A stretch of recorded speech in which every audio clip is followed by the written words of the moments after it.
नमस्कार, आप सभी का स्वागत है आपके अपने YouTube channel RNS education news में। दोस्तों, इस वीडियो में नर्सिंग ऑफिसर और फार्मासिस्ट भर्ती। तो दोस्तों, नर्सिंग ऑफिसर भर्ती के लिए जो कोर्ट का आदेश था वो देख लिया हमने और आपको भी बताने वाले हैं। इसके अलावा फार्मासिस्ट भर्ती, दोनों ही भर्तियों के बारे में बात करना चाहेंगे। तो क्या कुछ जो जानकारी है वो आप लोगों को समझाते हैं।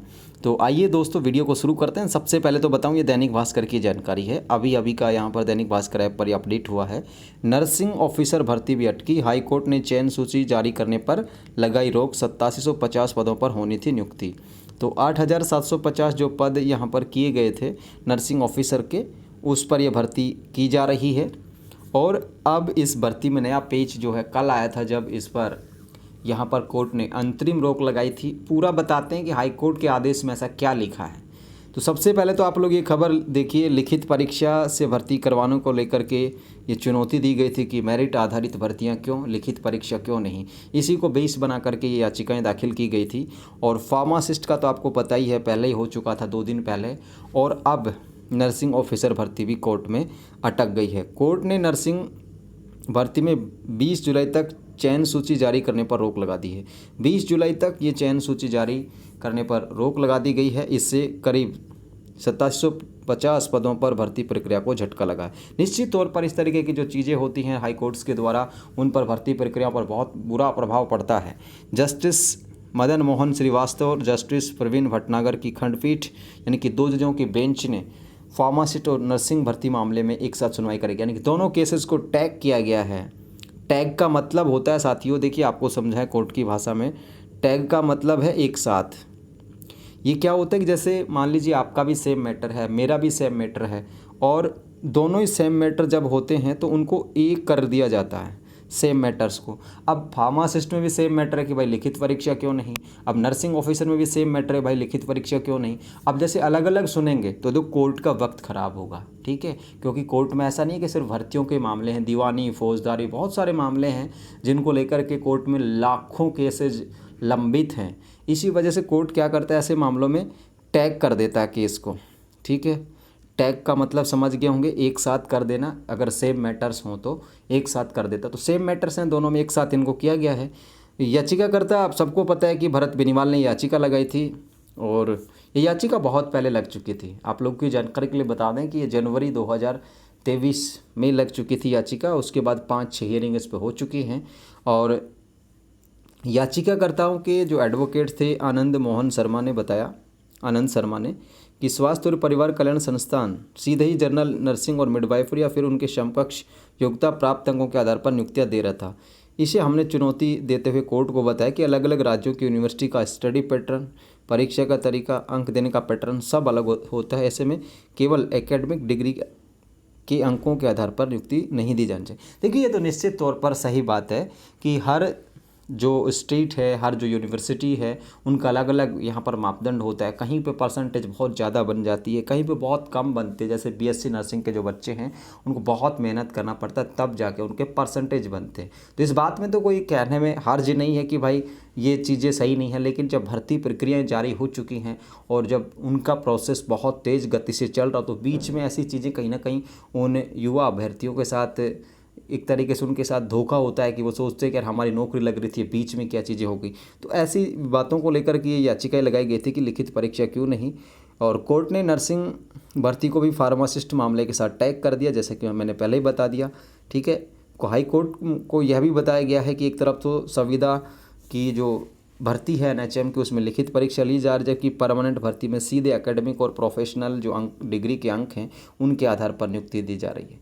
तो फार्मासिस्ट और नर्सिंग ऑफिसर एक समान इनके कॉज थे, काम थे, इस वजह से इसको टैग किया गया है। यानी कि दोनों भर्तियों को अब यहाँ पर विभाग जो है जवाब देगा, और 20 जुलाई को इनकी नेक्स्ट हियरिंग होगी। याचिकाकर्ताओं के अधिवक्ता विज्ञान साह, देखिए एडवोकेट बहुत अच्छे हैं यहाँ पर याचिकाकर्ताओं की तरफ से। विज्ञान साह बहुत जाने माने वकील हैं राजस्थान के। राजस्थान सरकार तक इनकी सेवाएं लेती है बहुत सारे मामलों में। तो 1965 जो संशोधित नियम को चुनौती दी गई है, इसके तहत राजस्थान स्वास्थ्य और परिवार कल्याण संस्थान सीधे डी और बी फार्मा के आधार पर ये कर रहा था। क्योंकि देखिए भरत बेनीवाल के वकील अलग हैं, ठीक है, लेकिन फार्मासिस्ट के जो वकील हैं अधिवक्ता विज्ञान साह, तो इन्होंने बताया कि डी और बी फार्मा के आधार पर नियुक्तियां दी जा रही है। और इन्होंने भी यही बताया कि अलग अलग राज्यों की यूनिवर्सिटी, कहीं पे सेमेस्टर सिस्टम है, कहीं पर बहुत सारी चीज़ें हैं, अलग अलग वेरिएशंस हैं। और ये इन्होंने कहा कि आर्टिकल जो 14 है, जिसको समानता का अधिकार कहते हैं, उसका उल्लंघन होगा, इक्वलिटी जो है वहाँ पर प्रभावित हो रही है, ऐसा फार्मासिस्ट के मामले में कहा गया है। 2859 पद के बाद इनमें पद भी बढ़ चुके हैं, 3000 से ज़्यादा पद हो चुके हैं। ठीक है, ये दैनिक भास्कर यहाँ पर 2859 ही दिखा रहा है। ठीक है साथियों, तो ये यहाँ पर अब मंथन हो रहा है विभाग की ओर से, सरकार की ओर से, कि अब क्या जवाब पेश किया जाए। 20 जुलाई को हियरिंग होगी कोर्ट, और उस दिन पता चल जाएगा कि तिलों में कितना तेल है, वो सारा का सारा पता चल जाएगा। हालांकि पैनिक होने की, डरने की कोई भी आवश्यकता नहीं है। ये भर्तियां जिस तरीके से निकली हैं उसी तरीके से पूरी होंगी। बस डरिए मत, मस्त रहिए, स्वस्थ रहिए आप लोग, और दुआ कीजिए कि जल्दी से जल्दी ये जो संकट है इस भर्तियों पर जो आया हुआ है वो निकले। ठीक है दोस्तों, तो ये जो नर्सिंग ऑफिसर का जो है साथियों, ये याचिका है, और इनके पिटिशनर देखिए, सरकार की तरफ से रेस्पोंडेंट अंकित राठौर, जो विभूतिभूषण शर्मा की तरफ से डबल एजी थे। ठीक है, इन्होंने जवाब दिया था, अंकित सिंह राठौर ने, और ये जस्टिस महेंद्र मोहन श्रीवास्तव और जस्टिस प्रवीण भटनागर की जो खंडपीठ है, 2 जजों की जो बेंच है, ये मामला डबल बेंच में है। ठीक है ना साथियों, इसमें है डबल बेंच में। और यहाँ पर देख सकते हैं, land council mister Ankit Rathore accept notice on behalf of the respondent state and he prays some time to file reply to read petition. Time prayed for is granted. List matter on 20 जुलाई 23। ठीक है, 20 जुलाई 2023 को इस matter को सुना जाएगा।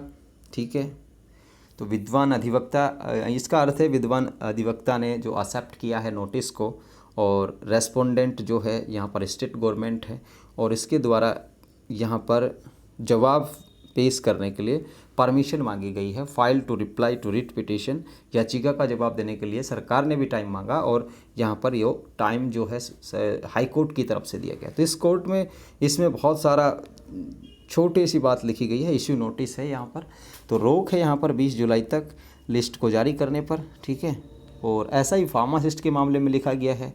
ठीक है दोस्तों, तो ये जानकारी है आप सभी के लिए। इसके अलावा एक और मैसेज आज वायरल हो रहा था कि भाई, जो मैं आपको पढ़ के सुनाता हूँ, मेरे दूसरे फ़ोन में था, क्या था कि जज सीएम और सरकारी वकील के बीच सहमति।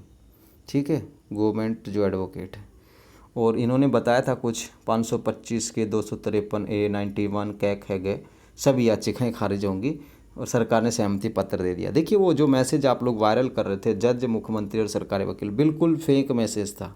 ठीक है, पहले तो पता कर लीजिए कि इस तरीके के मैसेज वायरल करना बहुत गलत बात है। आप लोगों को पहले भी कहा था, मैंने 2-3 दिन पहले वीडियो डाला था कि आप लोग ऐसे मत शेयर किए, लेकिन फिर भी वो मैसेज मुझे 20 बार मिला आज कि जज, सरकार और वकीलों के बीच सहमति बन गई है, मुख्यमंत्री के बीच। अब बताइए, मुख्यमंत्री का कोई रोल इसमें नहीं होता है। ठीक है, जो करना है सरकार के डबल एजी को करना है। ठीक है, ठीक है ना, तो वो मैसेज बिल्कुल गलत था कि जज और मुख्यमंत्री, जज क्यों आएगा। ठीक है, जज क्यों यहाँ पर परमिशन करेगा कि भाई सहमति क्यों बनाएगा जज। ठीक है, तो ये बात थी, ऐसा कुछ भी नहीं है। वो मैसेज ही फेक था साला, किसी ने बेवजह उसको शेयर कर दिया, जो कि गलत था। सीएम, जज और ये क्या मिलेंगे फिर? न्यायपालिका क्या न्याय करेगी? अगर जज, सीएम और सरकारी वकील मिल गए तो फिर तो बंद कर दीजिए इन कोर्ट कचहरी को। तो वो मैटर बिल्कुल गलत था जो आप लोग शेयर कर रहे थे। तो ये जानकारी थी, उसका भी मैं आप लोग को बता दिया है कि वो गलत था। ठीक है, उस मैसेज को शेयर ना करें कि जज, मुख्यमंत्री इनके बीच वार्ता हो गई, ऐसा बिल्कुल भी नहीं होता है। ठीक है ना, जो कुछ करना है कोर्ट को करना है, जो कुछ करना है सरकार के वकील को करना है, वहाँ पर मुख्यमंत्री का रोल नहीं होता। हाँ, ये है सरकार की यहाँ पर भागीदारी होती है कि वो अच्छे से अच्छा वकील खड़ा करे। तो इसका मतलब ये नहीं कि जज से सहमति बन गई, जज से क्यों सहमति बनेगी यहाँ पर? तो ये बात है, ऐसे थोड़ा समझा करें, दिमाग भी लगा लिया करें आप लोग, ताकि आप लोगों को टेंशन ना हो इस तरीके के मैसेज वायरल करने में। बहुत बार कहा है कि मत कीजिए मत कीजिए, फिर भी कर रहे हो। पता नहीं किसने वायरल किया, शरारती तत्व ने। ऐसे मैसेज वायरल करना कहीं ना कहीं गलत है। ठीक है, ये कोर्ट कचहरी के मैटर हैं, ऐसे किसी को ब्लेम करने का मतलब क्या है? आप अवमानना कर रहे हैं कोर्ट की, आप ब्लेम कर रहे हैं जज पर। ठीक है, तो ऐसे मैटर्स को शेयर करने से पहले बचें, नहीं तो फिर बुरे फंसोगे आप लोग कि जज, सीएम और वकील से वार्ता हो गई है, सहमति बन गई है। ऐसा बिल्कुल भी नहीं होता है, या अवमानना का मामला बन जाएगा अगर ऐसे का आप लोग करोगे तो। किसी जज को, किसी न्यायपालिका को ऐसे टैग नहीं कर सकते, आप ब्लेम नहीं कर सकते। घर की सरकार नहीं है भाई, किसी को भी आप लोग ब्लेम कर दो कि जज ने सहमति दे दी, बिल्कुल गलत बात है। ऐसे आगे ध्यान रखना। धन्यवाद दोस्तों, फिलहाल के लिए इस वीडियो में इतना ही। जय हिंद जय भारत। टेंशन मत लो, मस्त रहो, स्वस्थ रहो। जय हिंद जय भारत।